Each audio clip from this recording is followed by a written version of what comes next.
What's up, everybody? In this video, I'm going to be doing a tutorial of how I use breakbeats on the Electron Digitakt. So some of you may have seen my other videos. I've done tutorials on various synths like the Korg Minilog. This is the first one I'm doing on the Digitakt. I've posted some jams, and most common comment and question I've gotten has had to do with how I'm using longer loops and breakbeats. So that's what I'm going to focus on here. The next video I've got planned is going to be on ambient sound design with the Digitakt. This is known as a drum computer. That's what Electron calls it, as a drum machine sampler. But you can actually do a lot of different things with it. So I'll be exploring that in these videos. There's plenty of other tutorials out there that'll walk you through the basics. But I'm just going to basically be showing stuff that I do that people ask about and explaining how I do it. So with that out of the way, if we're doing a breakbeat video, what other break to focus on than the amen break? So every track, with the exception of one that you'll be hearing, is going to be using the same sample of an amen break. On this first track, I've got a 4-bar loop of an amen, time stretched to 160 BPM. And I did that time stretching on the computer and then just saved it as a wave. I mentioned that because there's no time stretching on the Digitakt. So this is what that would sound like.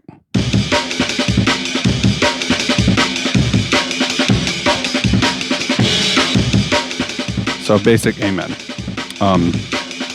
That's what you're going to want from any sample player, right? To be able to play back a sample and loop it correctly. So that takes a little bit of preparation, knowing what BPM it is, knowing how many bars you want it to be. But that's it. You just drop it in on the one. We've got the first hit of the first trig on the first bar, and then the other three are blank. And that's our 4-bar amen break loop. And if you notice, I have loop length set to maximum. So it's playing the full loop. Okay? And the amp is also set with infinite decay, so it doesn't get quieter. But then if I stop it, it continues to play out. But it won't repeat, because it doesn't get that one again. But it'll play once. It's a one shot. So even if I stop the clock, it's still playing. Right? Just one time. So that's that. Super basic. Now I take that same sample on track 2, and what I've done here is I parameter lock different start times. So each step, I have a step on each 8th note, and each step is parameter locked to a different part of the loop. So I press play, we'll hear it.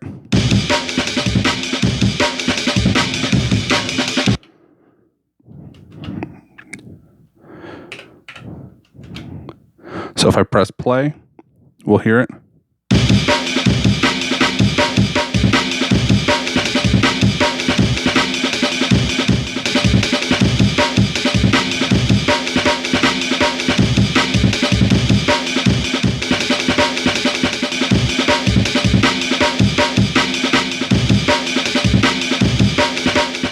So not that different from our first track, except here we've got these random variations, and that's because of the start times. Also, I have it set to loop instead of one shot. So each of these will repeat until they're interrupted by another hit. And then I've got probability trig conditions on each step. So not every hit is going to play every time. But because it's looping, it doesn't actually fall silent. It just repeats the loop until the next trigger occurs. And based on the ratio of the different probabilities, it's going to happen more likely than not on certain steps. And then, if you hear this sort of fade out effect, where it almost sounds like a delay,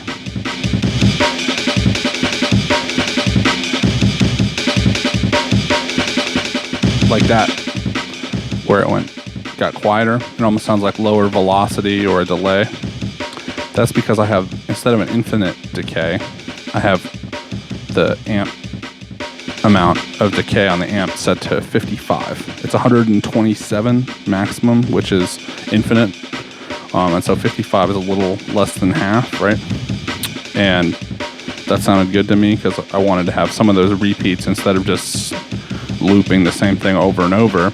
If there were a couple trigs that didn't occur all in a row, instead you'll get this sort of fade out effect, which obviously they're not doing it this way, but you hear similar sounds on some early jungle, and that's kind of what I'm going for.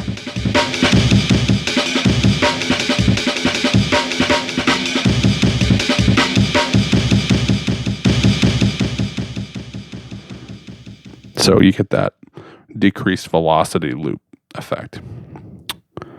So, and I should point out the loop length is set to 7.5.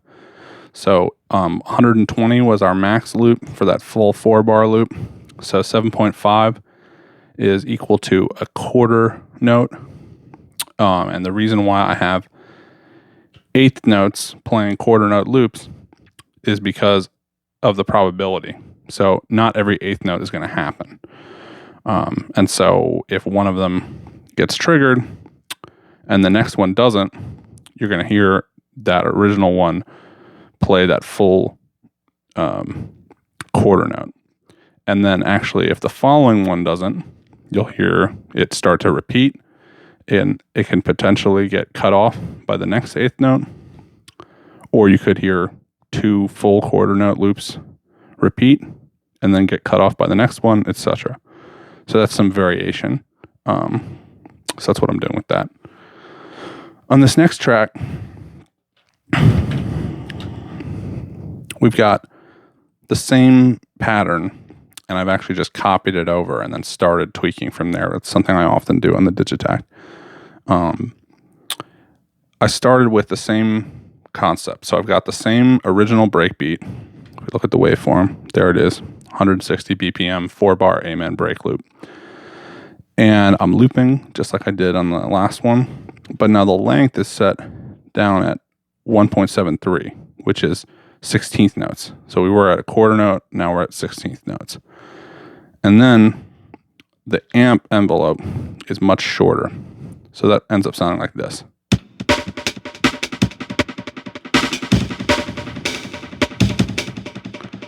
Now, I've got delay and reverb on this, so let me take it off really quick.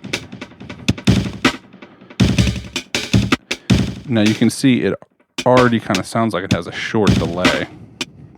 And the reason for that is because of the looping. Remember we had that slow fade out delay before? Well, here, because of these 16th notes looping, we hear this repeating that almost sounds like a delay.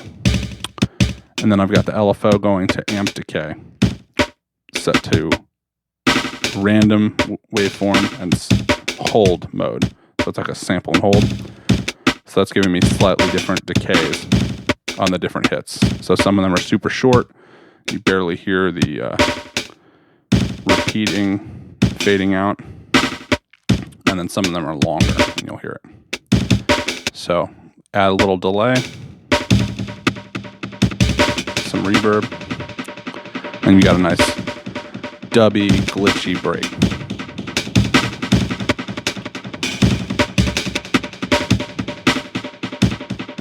Okay, so those first 3 tracks were all using the same sample. This track is still an amen break, but what I'm doing is slightly different. This is like a different methodology for working with breakbeats. So instead of taking that one long sample, I'm actually using one hits, and I have chopped up on the computer 15 different parts, or I guess 16 different, 15 would be random. So 16 different parts of the break, right? And I'm halfway through that. On this folder, I have them all lined up, and I go to the middle point, and then I'm using the LFO set to random again, sample and hold, and the depth is really important. I have it down at 4. Now that's not going to be a setting that you can copy per se, but just you have to understand the fundamental concept here. So I'm using LFO to sample select to change samples on every hit, and it sounds like this.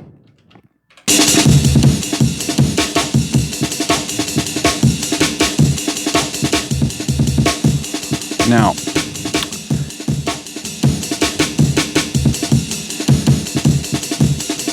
the reason that I'm getting a consistent beat with a hit on every step is because of the relationship between this sample setting at 98 and this LFO depth parameter. Because if I set this to the wrong one, you're going to get dropouts in audio, right? And that's because I started a new project for this video, and I actually have empty sample slots. So underneath this cluster of amens, there's nothing. So here we're in the nothing, right? We're in the void. If you want to do that, you can, John Cage it up and just do CV sample, or not CV, but you know what I'm saying. LFO sample select over empty slots and contemplate the mysteries of the universe. But if you want to get consistent beats, then what you want to do is find your middle between the files that you're scrubbing through, and then tune your LFO depth to be exactly moving through only the samples you want, right? So that's the basic concept. And here we're not looping. We've got just a basic amp envelope, and each hit is a different part of the break. So this is just like a random breakbeat, quantized slices, basically. You can do this on other hardware. On the Octatrack, it's really easy by using the slice mode, where start time becomes the different slices of the beat. And in Ableton, I've seen tutorials, people using the arpeggiator and having each MIDI note go to a different part of the sample you're working with. But this is how you would do it on the Digitakt. And for my money, it's probably the easiest and best way to work with a break. This is a lot faster than what I did on the second and third track, having to go in and p-lock the different start times. So this is like definitely a simple and effective way of doing it. That said, it does take up a bunch of slots in your sample pool, and you have to go through the trouble of chopping up the sample ahead of time on a computer or on whatever device. So it might be kind of mas o menos, but you get the idea.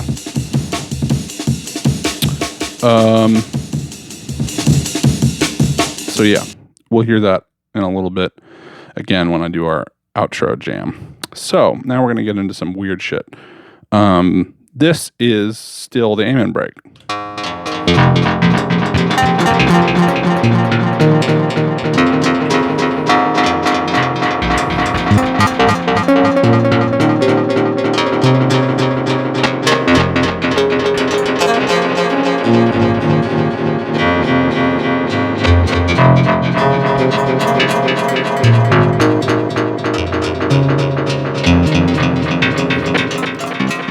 So you might be thinking, how is that an Amen break?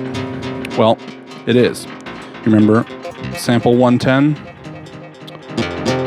Amen 160. That's our file.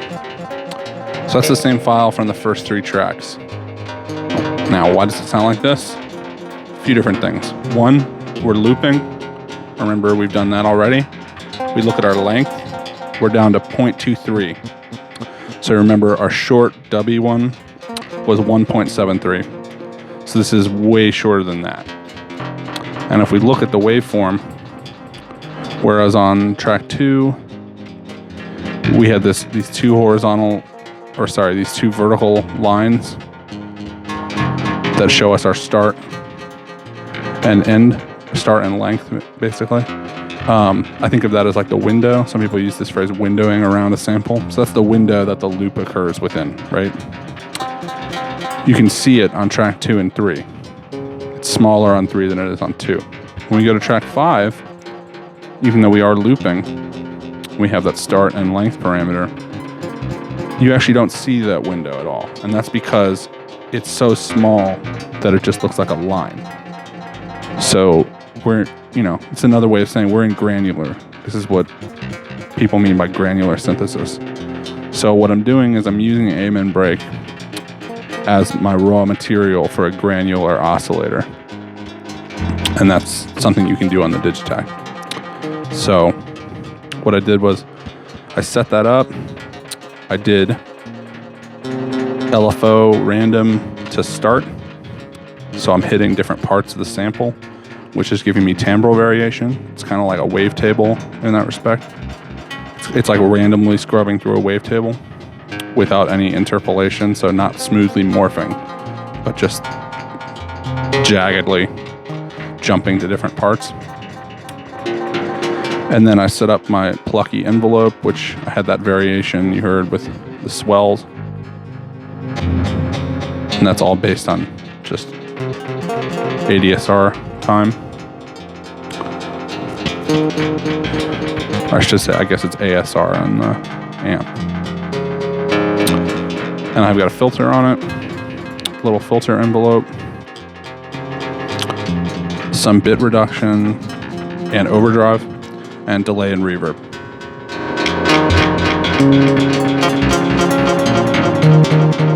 So that's the sound. I played it manually using the little chromatic keyboard, just recorded that in some sort of random pattern, but it sounds good to me. And that's all with the ambient break. Now, this next track, this is also the ambient break, but this is that same sample that we had over here on track 5. And what I did was I lowered the master tempo to 40 BPM instead of 160, and I recorded a pass. I resampled back into the Digitakt what that sounded like, and I adjusted the, as you can hear that swell, I adjusted the amp, the filter and amp envelope to be more of a long swelling sound.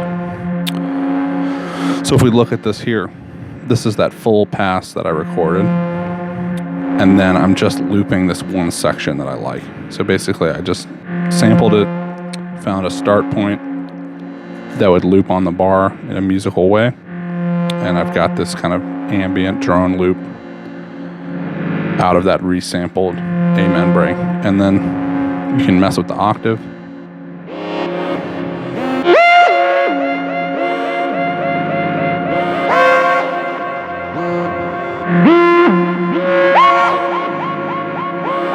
And that sounds pretty cool. So yeah, those are two melodic, sort of glitchy deconstructions of the amen break. So that's just showing some of the other fun stuff you can do on the Digitakt. Now I've got one more basic amen break on track 8, and that is a octave down halftime. And this is exactly like the first track. So if we go to track 8 and we look at it, same waveform as the beginning, but I've just set the tuning down an octave, which makes it halftime. And that's this down tempo amen break, 80 BPM. It would be 4 bars at 80. And what I've done is I'm playing half the length so that it's 4 bars at 160. So when I hit stop, it won't continue playing for that extra 4. It's only going to play it as long as that first one would play out. And that's all that's going on there. It's pretty basic. And then the last track is the one exception. It's not the amen. And the reason why is because I wanted some sub bass for this jam. And so what I'm using here is actually a single cycle waveform that comes standard with the Digitakt. I don't normally use a lot of stock sounds or presets. When I buy a piece of gear, I typically just wipe everything and make up sounds on my own. It's fine if that's not what you do. Not a value judgment. I'm just saying what I like to do. I enjoy sound design. That's part of the process for me. If that's not your bag, then by all means, use a lot of presets and get sounds from wherever you can get them to make the music you want to make. I think that's awesome. For me though, part of the process is making the sounds, even if it's a waste of time, even if I'm reinventing the wheel, just making the same old thing that I could have just taken someone else's thing. I like doing it myself. That said, these single cycle waveforms are awesome. It's basically a toolkit for sound design is how I look at it. So the way this works is you go in and you load it in as a sample. They've got a whole folder of them. And then you set it to loop. And what'll happen is that track on the Digitakt becomes an oscillator that's using that single cycle as a waveform. So it's a digital oscillator. And, this isn't going to be great for a lot of things. I think there's no way it's going to compete with an actual analog synth for like warm analog sounds. But you can do some pretty cool digital stuff. And one of the things it does really well is just really basic waveforms. So here's a sine wave, which sounds like this.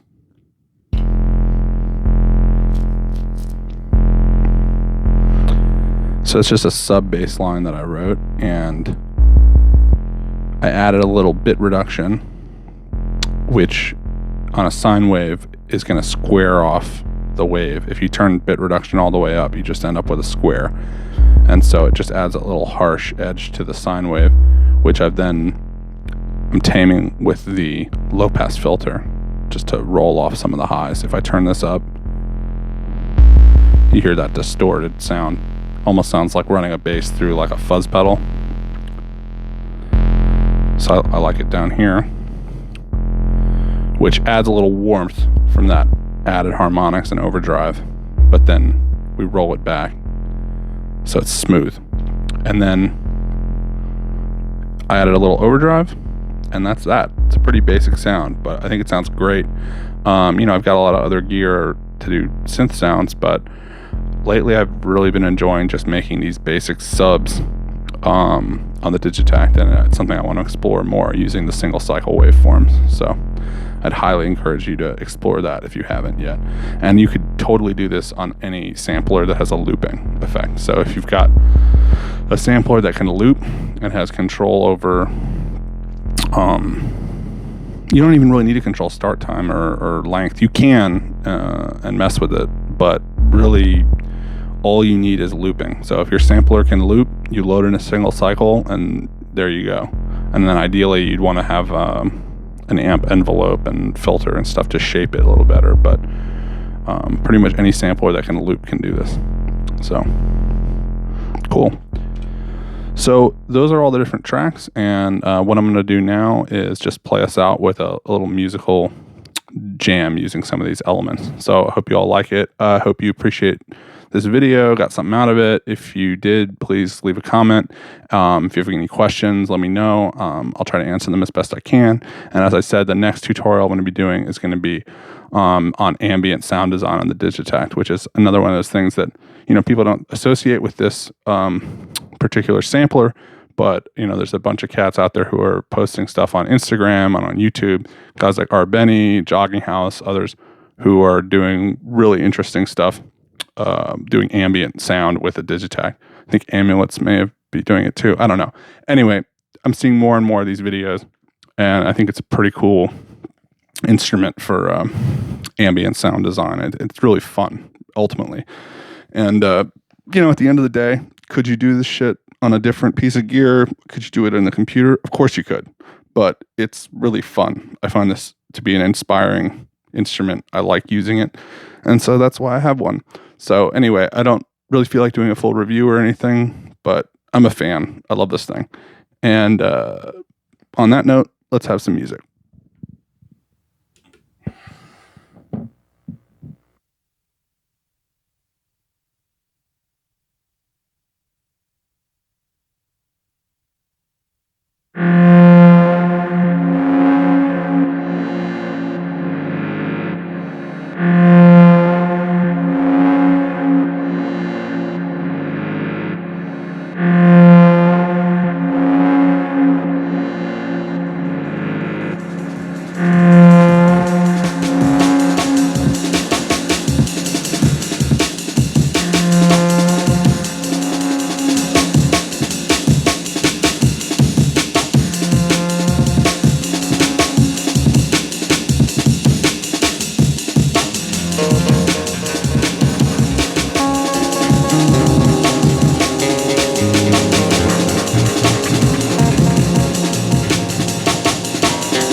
Thanks.